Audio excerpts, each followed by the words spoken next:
Hey, Andrew. Hi, Adriana. Hey, welcome to RevJobs. I'm super excited to chat with you today. Hello to everyone that is logging in.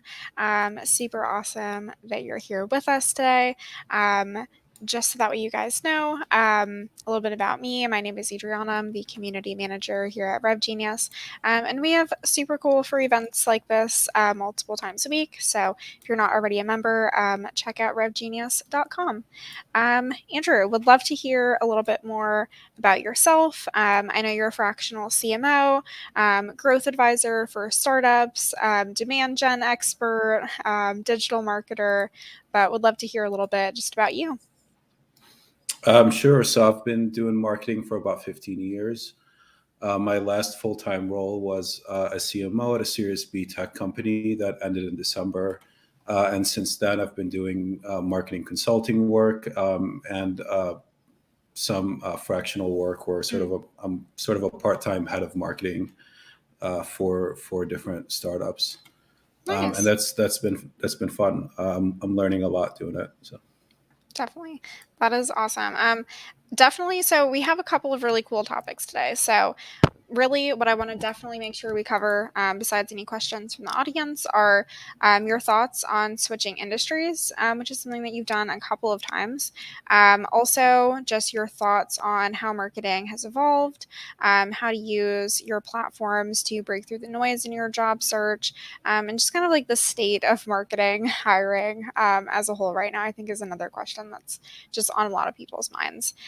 So, would definitely love to hear a little bit about your job history, your experience switching industries, and what you feel like that's kind of changed for you in terms of how you look at marketing. Sure. So I started out doing marketing on my own. A lot of it was sort of B2C. I did a lot of affiliate marketing early on, built a website, used SEO to build traffic, and built an email list and sold coaching and different training programs to it. Then, when I was around 31 years old, I decided I'm going to transition into a more traditional marketing career. Mm, So at that point, I got a job at a marketing agency. I wasn't there that long, but it was helpful because the agency had about 6 or 7 different clients, and I got to kind of work with them. Some were B2C, some were B2B. So I got a lot of exposure there. After that, I worked at an ad tech slash e-learning company where I was one of the first marketing team members there. mm, So I also got to learn a bit about that industry. And I would say like doing marketing very early on when you're just building everything from scratch. After that job, and at this point, I was like 32, 33. I got a job at a supply chain slash logistics technology company. mm, And that company was sort of further along. It was bigger than my previous company. So there it was a lot more about kind of having a bigger budget and investing that wisely and growing pretty fast. mm, And then my last and most recent full time role was I was recruited to be a CMO at a Series B tech company. And in that role, I sort of got to kind of do it all over again in some ways where the company was earlier on. So that's been enjoyable. mm. That was enjoyable as well. And I think working across these different industries, like one of the things I learned very quickly is how to figure out a new industry. Yeah. And for some reason, a lot of marketing jobs and I think sales jobs are like that as well. They're looking for industry experience. Hmm. I think what a lot of sometimes recruiters or hiring managers don't realize too, though, is that it's not hard to learn an industry Yeah. unless it's like a regulated industry. So like if it's pharmaceuticals Hmm. or something like that, that's different. But for unregulated industries, they're pretty quick to learn, and there's kind of a few ways to learn them. But the more industries you work with, the more commonalities you find as well, and the more things you can sort of take, sort of transfer to future industries. Hmm. Definitely. I know that you kind of mentioned something that I've run into a lot, which is that, okay, let's say you're interested in a job that is in another industry and you're applying.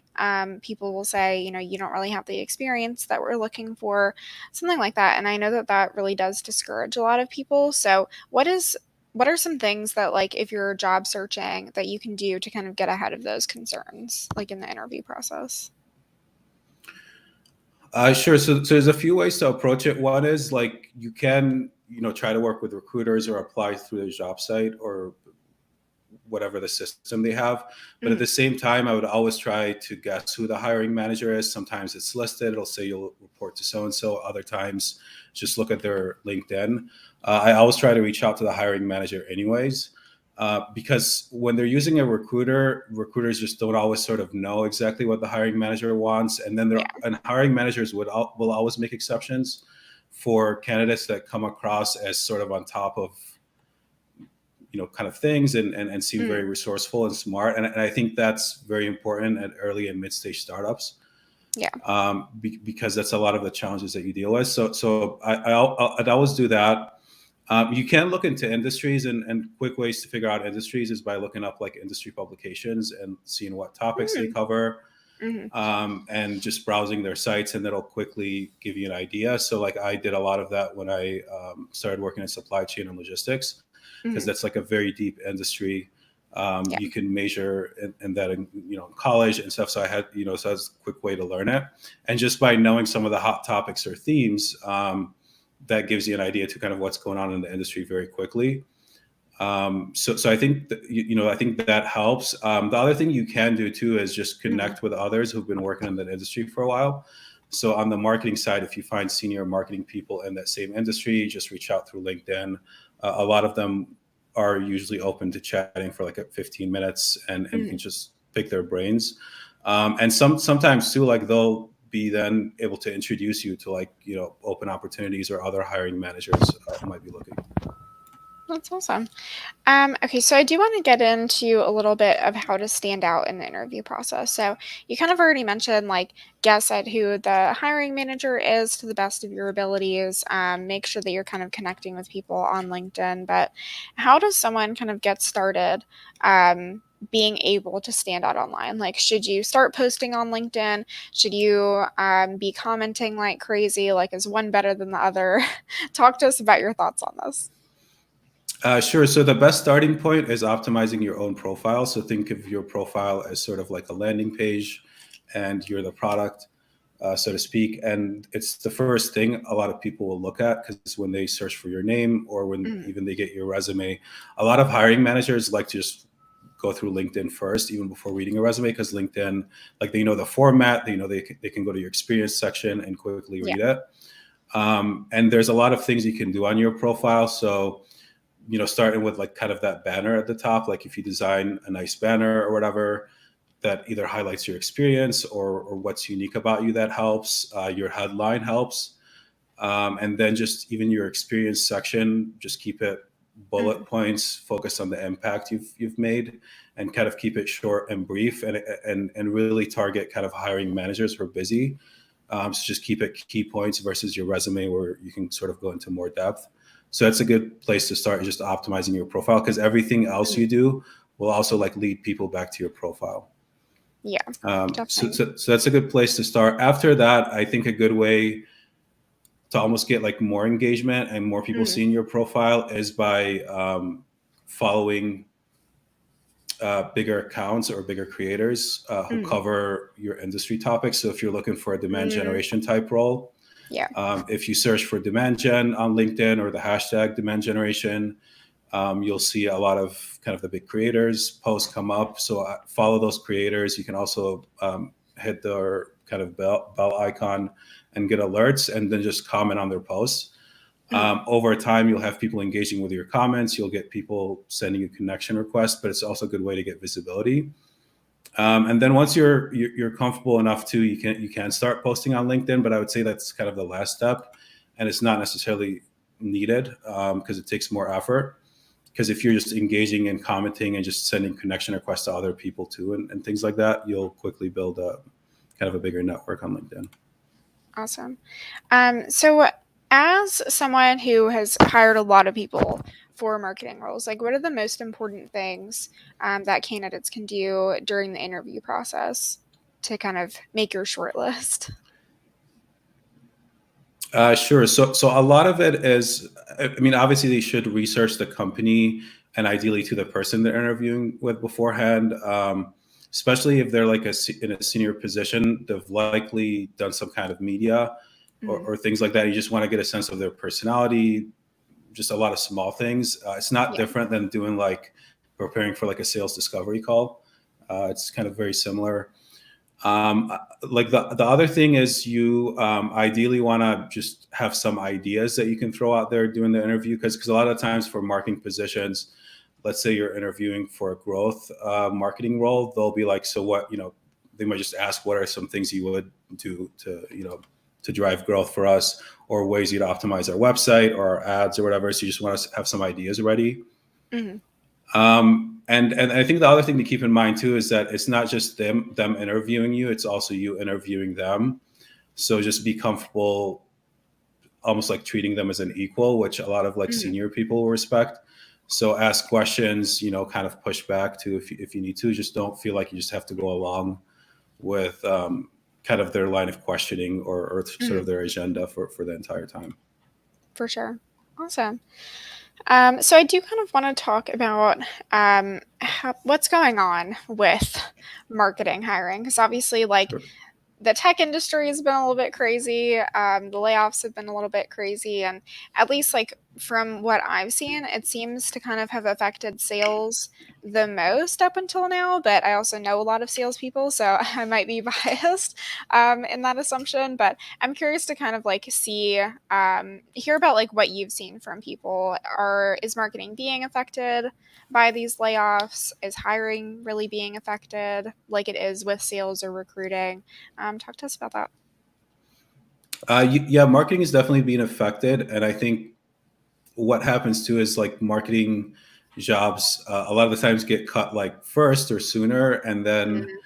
and then that puts a lot of pressure on sales. So then, Yeah. like if sales aren't getting the right like resources or enablement or materials from marketing, they then have a hard time reaching their quotas or goals. So then, they're under pressure next, almost, and it becomes kind of cyclical in that sense.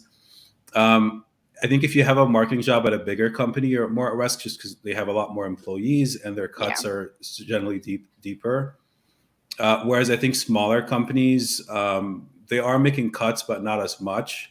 And I think smaller companies too, it's easier to like, like if you're even looking for a job, to message the hiring manager directly, get a hold of them, find someone in your network or someone who works at that company who can Yeah. introduce you. So I think with startups too, it is easier to kind of network your way into a job. Whereas like if you come from bigger companies, Mhm. those companies are just kind of a lot harder to break through. So I think yeah, I think if you're at startups, I think that gives you an advantage. And if you also have startup experience, it's easier. I think if you're coming from a big company, um, a lot of the times, like it's going to be harder for you to find a job at a startup because their concern is that, hey, this person always had a lot of resources and had a big team. Mm, Are they going to be yeah, successful in a startup? got it. So what are your thoughts on like should people stay in software? Like should we be looking at other industries if we're currently job searching? What are your thoughts on that? Yeah, I mean, I personally love software and technology. Mhm. And it's also like when I look at other anything else, like I don't see other things growing as much. So I know like Yeah. hospitality for a while was doing well, after COVID and everything. But Mhm. even now, hospitality is slowing down. Mm, And even like I'm reading things about like airlines are now sort of seeing like a slowdown in people traveling and booking trips. got it. So I think like even when I look at other industries, I don't see kind of a lot of traction. And I think within software and tech, there are kind of trends that you can ride. So like a big one right now is AI. Mhm. So if you find like an AI company, like there's a lot of them. A lot of them are getting funding still. Mhm. So there are kind of trends and things like that that you can ride that can help you sort of find jobs. Awesome. What is something that you see people doing wrong on their job search, especially just given like the current climate? What are the Sure. So mistakes that you see? I think the most common one is just applying. Like if all you're doing is applying, that's just not Mhm. like because job applications now get hundreds of candidates and usually Yeah. you get them within like a day or two. So I think you want to be looking at like again figure out who the hiring manager is. See, you're likely going to share common connections or are going to be connected with someone who works at that company.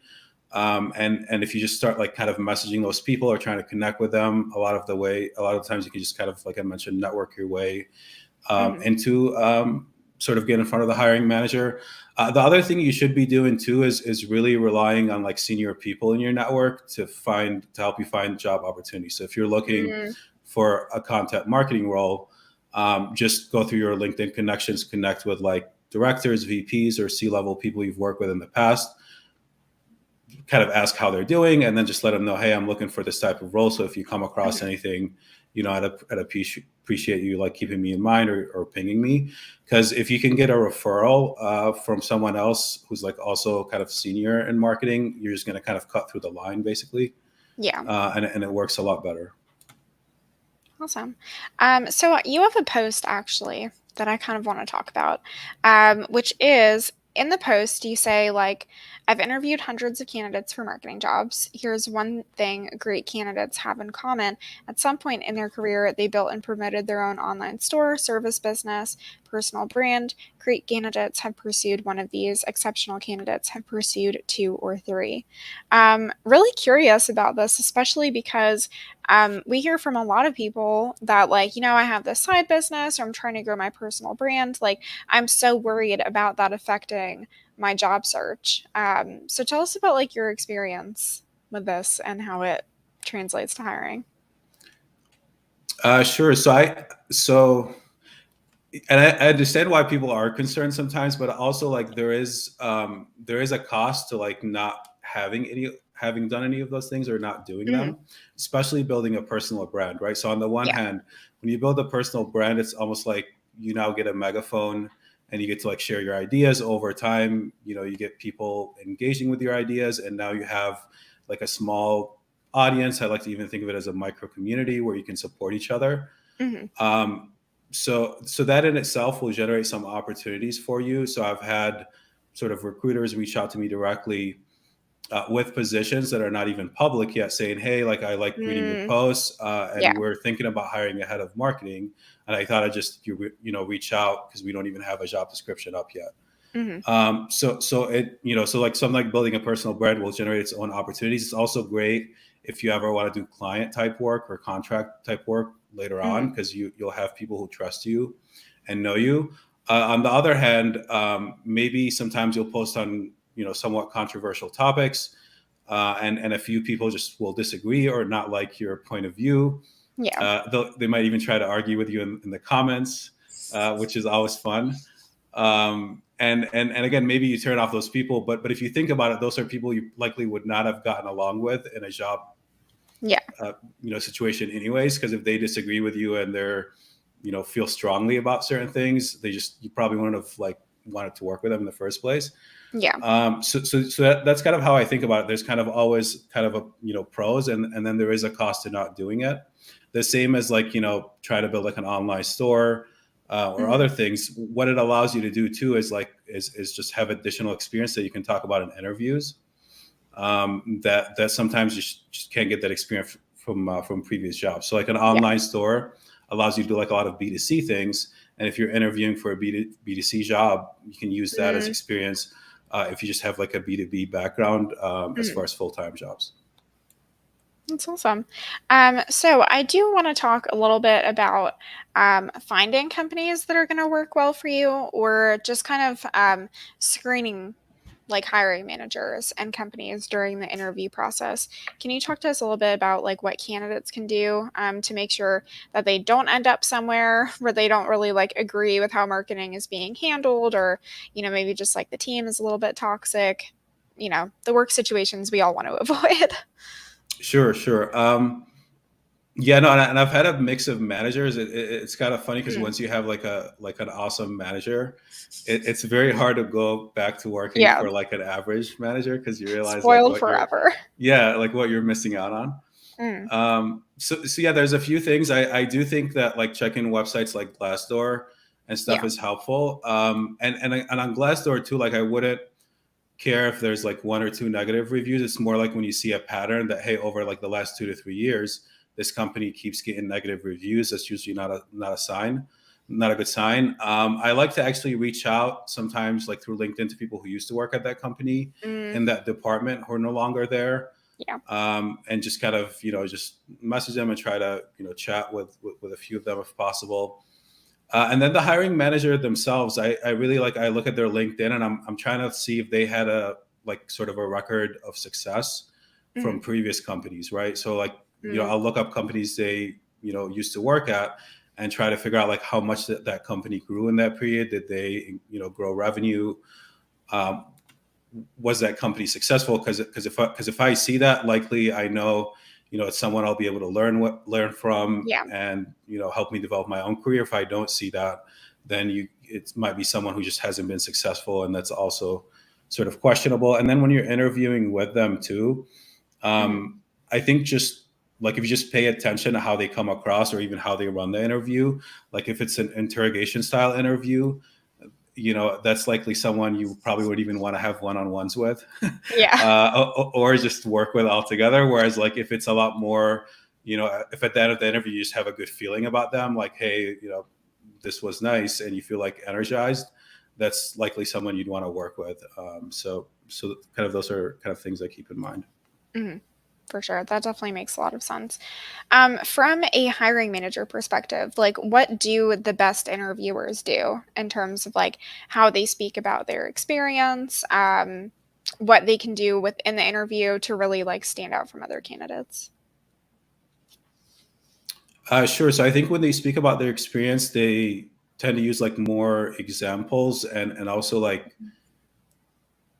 kind of share like the impact and things like that. Not just like I've done XYZ, but Mhm. I did this and here's the result. I think also like they use more stories, because stories are just more engaging and memorable to the hiring manager. And when you think about it, the hiring manager is going to speak to like multiple people. So the more you stand out and the more memorable you are, Mhm. the more likely you are to progress to sort of the next stage. They also are not like afraid to admit when they don't know something, but they don't just kind of like leave it there. They, Yeah. they'll answer in a way to show that they're still resourceful and they can figure it out. Mhm. And in startups and kind of like smaller companies, that is key. It's not like no one will know everything, especially in marketing, but they just want to know that you can go and figure it out. So even if they don't know something, they can say that, and they'd say, and then I'm part of these communities, so I'd find someone in the community who's done this, and I would just get some advice from them. And when a hiring manager hears that, they just know you're very resourceful and you'd be able to figure things out on your own. Awesome. I'm curious to know like what really excites you about marketing like over the next few years. So I think marketing as a job is one of the kind of the most fun jobs out there, Mhm. because it is a mix of like data numbers, but then it's a mix of like consumer behavior, kind of interacting with people, communication, and it just blends so many things together, Yeah. that it's just a lot of fun. So like I feel like if you work in marketing, you just can't get bored, and there's always more to do, and more to learn. And I think as far as kind of thinking about it futuristically, I think there is a lot of cool things happening with AI, where Mm. you can almost use like something like Chat GPT to do like initial research for you, Yeah. and save you some time from doing something like that manually, and then take the output and turn it into like a piece of content, or a presentation, or whatever you want to do with it. So I do think too that with AI and things like that, it's going to automate a lot of kind of the boring, more like grunt kind of work. Awesome. Definitely really curious as well about AI. I feel like I don't know. It seemed like not very long ago that AI was this like weird, like amorphous, futuristic thing that was like AI is never going to be like writing our emails or anything, and it's already doing that, and it's just I don't know. It's kind of crazy to see. Yeah, it feels like for a while, like a lot of companies were talking about AI, but like it was like almost behind the scenes, Yeah. like they'd say that their product is, using AI, but you didn't know. I Mm, think Chat GPT coming out, and the fact that anybody could like use it and give it a prompt, yeah. I think that's what kind of made it like very, very mainstream now. So. For sure. Awesome.